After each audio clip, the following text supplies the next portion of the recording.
టెంబరవేణి లావణ్య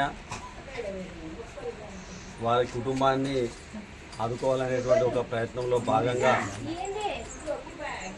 మేరు సంఘం రాజన్న సిరిసిల్ల జిల్లా ఆధ్వర్యంలో కొంత ఆర్థిక సహాయాన్ని, ఒక 10,000 ఆర్థిక సహాయాన్ని ఈరోజు లావణ్య భర్త అయినటువంటి వారి కుటుంబము టెంబరవేణి రమేష్ గారికి అందజేయడం జరిగింది.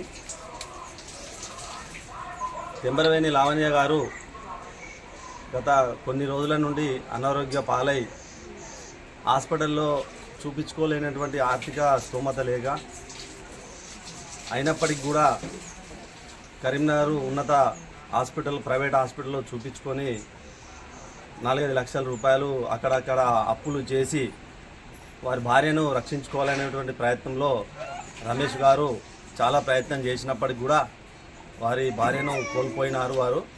వారి కుటుంబానికి, వారికి మా మేరు సంఘం తరఫున ప్రగాఢ సానుభూతిని తెలియజేస్తూ, మనోధైర్యాన్ని కల్పిస్తూ ఈరోజు ఆర్థిక సహాయాన్ని అందించడం జరిగింది. అదేవిధంగా మా మేరు సమాజంలో, ఈ సమాజంలో మా మేరు కులస్తుల పరిస్థితి చాలా దుర్భర పరిస్థితిని ఏర్పడ్డది.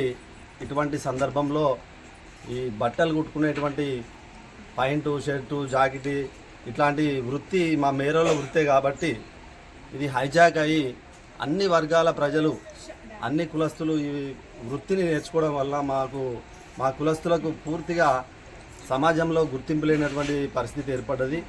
ఈరోజు వారి భార్య చనిపోవడం వలన ఆర్థిక పరిస్థితి లేక వారి భార్యను రక్షించుకోలేనటువంటి పరిస్థితి ఏర్పడ్డది.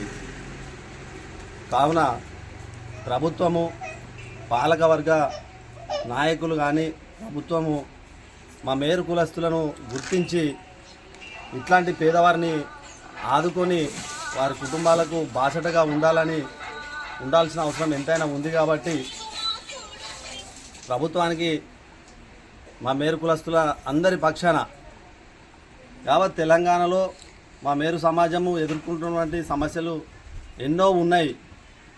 కానీ ఏ ప్రభుత్వం వచ్చినా కానీ మా కులస్తులను పట్టించుకోలేనటువంటి పరిస్థితి ఏర్పడ్డది. కాబట్టి ఇక నుంచి అయినా, ఇప్పటికైనా కానీ ఇట్లాంటి కుటుంబాలను ప్రభుత్వం ఆదుకోవాల్సిన అవసరం ఎంతైనా ఉంది. కాబట్టి ప్రభుత్వం గుర్తించి రమేష్ కుటుంబాన్ని ఆదుకోవాలి. ఒక చిన్న పిల్లాడు ఉన్నాడు, వారికి 2 బిడ్డలు ఉన్నారు.